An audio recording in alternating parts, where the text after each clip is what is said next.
Ma vi sembra normale? Tra due piloti dello stesso team. Non voleva buttare giù Arada, non è il tipo. È impulsivo, a volte guascone, imprevedibile, però non bara, mai. L'epilogo del campionato della 250 sul tracciato di Buenos Aires il 25 ottobre 1998 fu un evento di vera e propria rottura, in cui al centro della tempesta si trovarono due uomini profondamente diversi. Loris Capirossi, il talento romagnolo della vecchia scuola, fatto di istinto e aggressività, e Tetsuya Arada, l'elegante professore giapponese, simbolo di una guida pulita e metodica. Quello che si può notare però è che il 73% di voi che guarda i miei video non è iscritto al canale. Quindi, se non lo siete ancora, iscrivetevi e attivate la campanella delle notifiche. A voi non costa nulla, ma a me fa enormemente la differenza per portare avanti i contenuti sui miei social. Così, più iscritti ci sono, più c'è la possibilità di trovare sponsor che tengono in piedi il mio lavoro e così facendo aumenteranno i video come questo che state vedendo e poi la qualità in generale. La stagione 1998 della classe 250 si presentava come un monologo annunciato dalla casa di Noale. L'Aprilia RS 250 era in quel momento storico l'oggetto del desiderio di ogni pilota, un perfetto equilibrio fra la potenza del bicilindrico a due tempi e una ciclistica che permetteva velocità di percorrenza in curva inarrivabili per le pur veloci Honda NSR 250. Ivano Beggio, il patrone della casa di Noale, aveva voluto un Dream Team che schierava 3 punte di diamante. Loris Capirossi, Tetsuya Arada e il giovane fenomeno emergente Valentino Rossi, in sella ad un'Aprilia ufficiale ma affidata a un team satellite. Tuttavia, la forza tecnica del reparto corse guidato dall'ingegnere Jan Witteven portava con sé una fragilità gestionale cronica, di cui dovette occuparsi Carlo Pernat, a quel tempo direttore sportivo dell'Aprilia, perché si trovò a gestire non solo i piloti, ma anche i loro capi tecnici e le loro ambizioni divergenti. Un aneddoto fondamentale per comprendere il clima del 1998 risale alla fine del 1997. Capirossi quell'anno tornò in 250 dopo 2 stagioni opache in 500. Loris era giunto a Noale per sostituire Max Biaggi, 3 volte campione in 250 con l'Aprilia, ma nel 1997 fu ancora il Corsaro a vincere con la Honda. E anche il 97 non fu facile per Loris, finì sesto con soli 3 podi. Basta Carletto, io straccio il contratto e smetto di correre, ho deciso. È quello che dice Capirossi a Pernat dopo la penultima gara in Indonesia, chiusa in 14ª posizione. Belin, che casino, sudo freddo, però non mi spavento. Usiamo il metodo Pernat, restiamo calmi, parliamone, troveremo una soluzione. Pensa Carletto Pernat in quegli istanti. Facciamo così Loris, il prossimo anno ti do Rossano Brazzi come capotecnico, avrai una squadra tutta per te, una squadra con i migliori. Però non te ne andare, ti prego. Capirossi ci pensa e accetta, nel 1998 rimarrà con Aprilia. Pronto? Carletto? Devo darti una notizia. La prossima stagione vengo in 250. È Valentino Rossi che chiama, reduce dalla vittoria del suo primo mondiale in 125. Bene, sono d'accordo. Lo sai, io ti volevo far già passare quest'anno, ma hai fatto bene a restare. Ora è il momento di diventare grande. Non ho finito. Voglio come Brazzi. Chi? Scusa? Non ho capito. Brazzi, Rossano. Ci ho riflettuto con mio padre. È l'uomo giusto per noi. Ma Vale, perché? Hai appena vinto il titolo con Mauro Noccioli, devi tutto a lui e poi Brazzi lavorerà già con Loris. No Carletto, se Brazzi non viene con me, strappo il contratto. Ci manca solo che chiami Arada a questo punto. Pernat quella notte non dorme e tenta una soluzione. Propone a Capirossi di vedere come lavora il capotecnico Mauro Noccioli, dicendogli che sarebbe un ottimo connubio di esperienza. E Valentino? Dice Capirex a Pernat. Se gli sta bene, gli do Brazzi, altrimenti se ne può andare a fanculo. La giocata di Pernat funziona, a Capirossi va bene e riesce anche a tenersi Valentino Rossi, quindi la stagione del 1998 può ufficialmente iniziare. L'annata parte subito con il botto. A Suzuka, nel suo circuito di casa, vince la wild card dai Giro Kato su Honda. L'aveva fatto anche l'anno prima e pensate, solo dal 2000 inizierà a correre a tempo pieno nel moto mondiale. Ma è solo un abbaglio, perché nonostante Arada e Capirossi siano finiti quarto e settimo, con Rossi out, la stagione si colorerà solo di nero Aprilia. A Johor in Malesia, sotto un caldo infernale, domina il terzetto Rossi, Arada, Ukawa.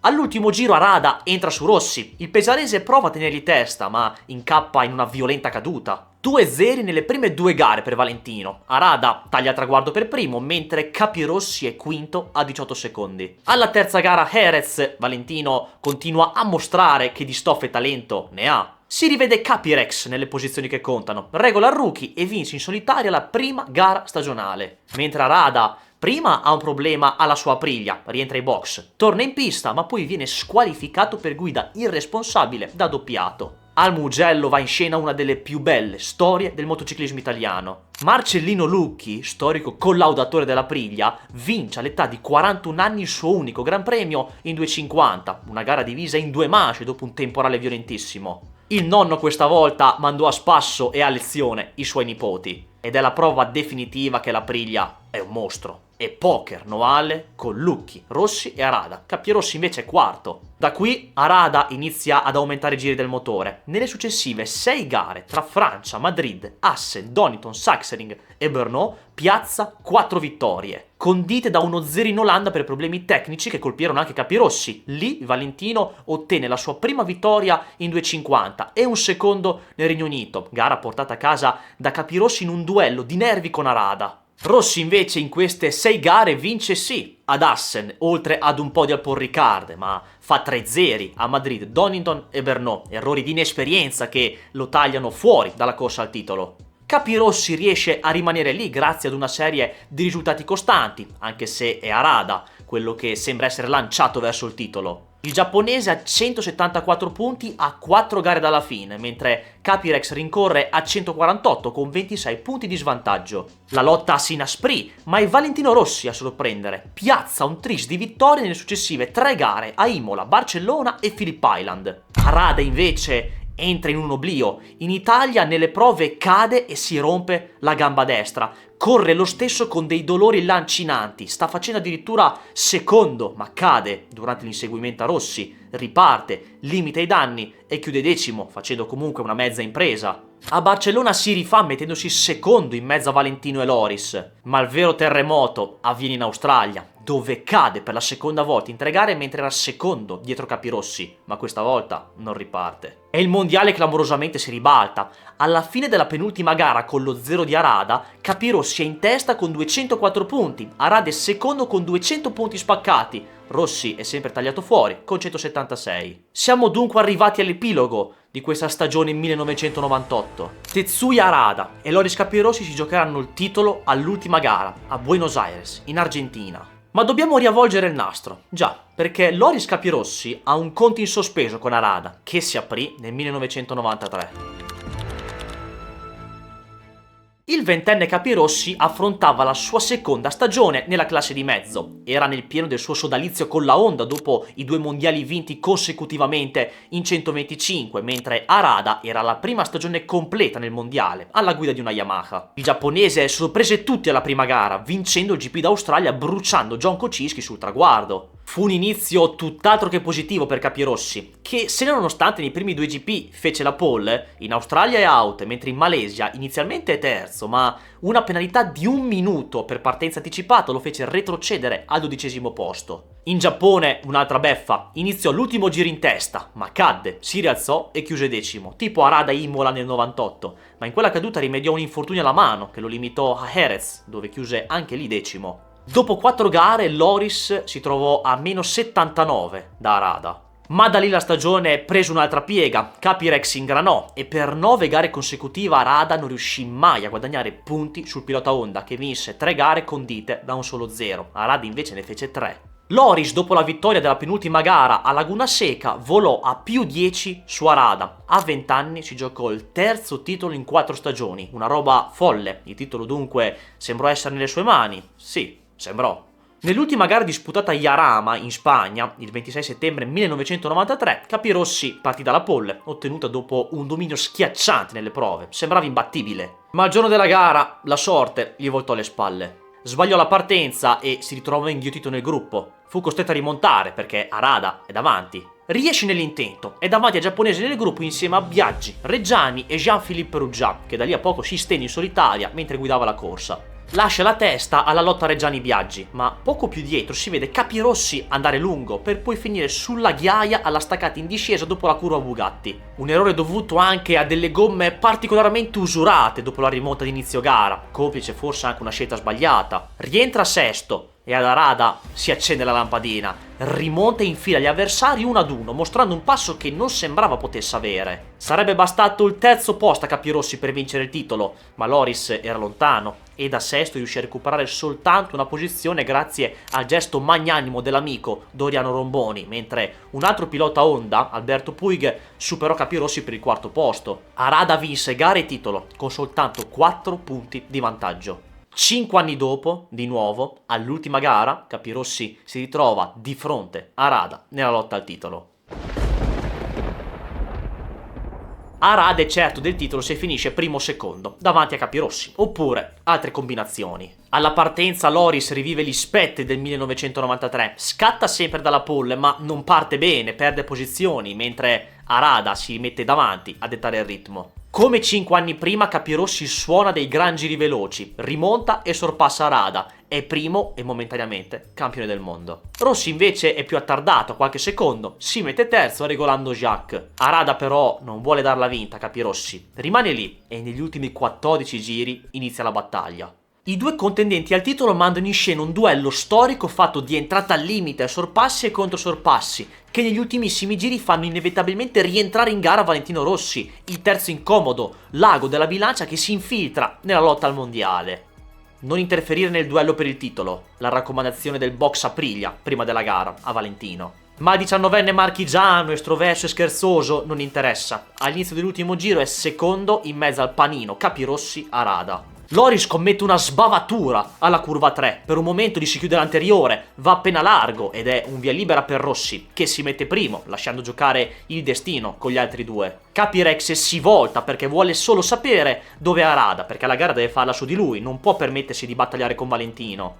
Loris è abbastanza scosso, perde lucidità, Arada vede uno spiraglio e lo fulmina in modo perfetto e pulito alla curva 7. Capirex sembrava che andasse con una 125 in quella curva rispetto al pilota numero 31. In quel preciso momento mancano meno di 10 curve alla fine del mondiale. La classifica virtuale dice Tetsuya Arada, campione del mondo. Anche lui si volta nel rettilineo fra la 10 e la 11 e Capirex è a una distanza rassicurante per lui. Penultima curva, la Orchia. Un tornante verso destra che poi immette sulla curva 14, che proietta sul traguardo. Sono gli ultimi metri del mondiale 250. Rossi è da solo, sicuro della vittoria, ed entra pulito. Arrivano anche Arada e Capirossi. Il giapponese entra anche lui in modo tranquillo e pulito. Con questo secondo posto davanti a Loris è campione del mondo. Ma quell'ingresso pulito e sobrio, in pieno stile giapponese, con un piccolissimo spiraglio aperto, è una chiamata per Capirossi, un invito, che solo lui poteva accettare perché si infila in modo drastico alla disperata, da lontanissimo. Solo che c'entra in pieno Arada, lo stende e va nella ghiaia. Capirossi rimane in piedi andando appena lungo. Rossi taglia il traguardo per primo, calando il poker, vincendo la quarta gara consecutiva. Si volta e vede Capirossi tagliare il traguardo con le mani sui fianchi. Capirex è campione del mondo per la terza volta in carriera.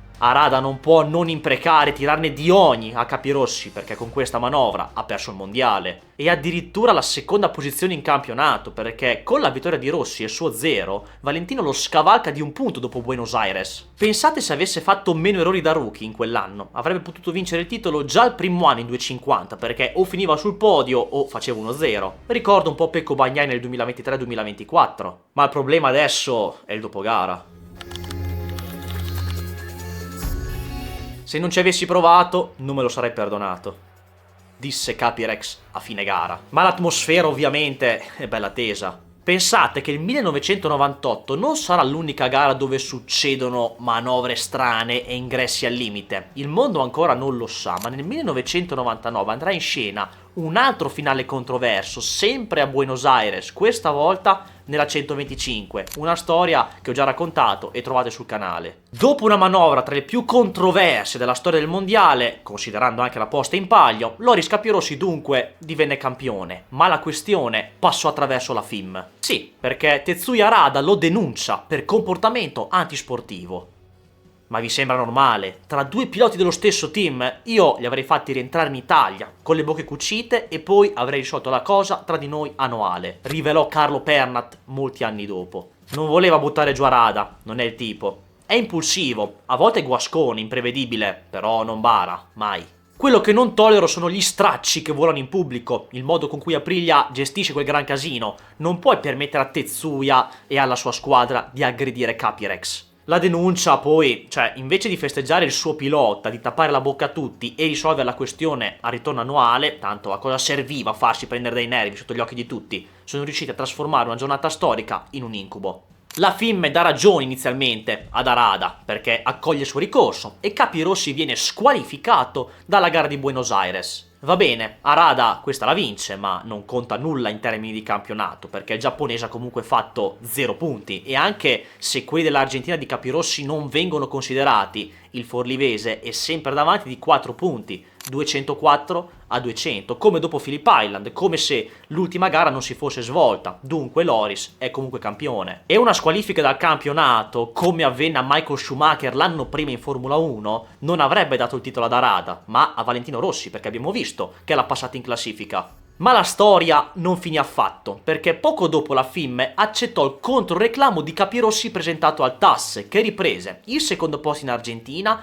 e il diritto a 1,5 miliardi di lire di risarcimento. Tuttavia gli animi in casa Aprilia non si calmarono, la casa di Noale accusò Capirossi di comportamento scorretto e antisportivo e gli rescisse il contratto, quindi lo licenziò. Anzi, chiesero pure un risarcimento all'italiano, poiché l'incidente aveva danneggiato l'immagine della casa. La disputa proseguì per molto tempo e si risolse nel 2004, quando Capirossi era in MotoGP con la Ducati. Il Tribunale di Venezia stabilì che non vi fu nessuna scorrettezza da parte dell'italiano, pertanto il licenziamento e la richiesta del risarcimento venne considerata illegittima. Aprilia fu costretta a pagare un risarcimento al pilota per i danni. Ancora oggi ci si chiede se quell'ingresso di Capirossi su Arada sia una manovra antisportiva o se è solo un'entrata al limite, ma molto al limite. Quello che è vero è che con quel risarcimento di $500 milioni ottenuto dal TAS con il controreclamo, Capirossi ci si comprò una Lamborghini e giustamente la targò Aprilia.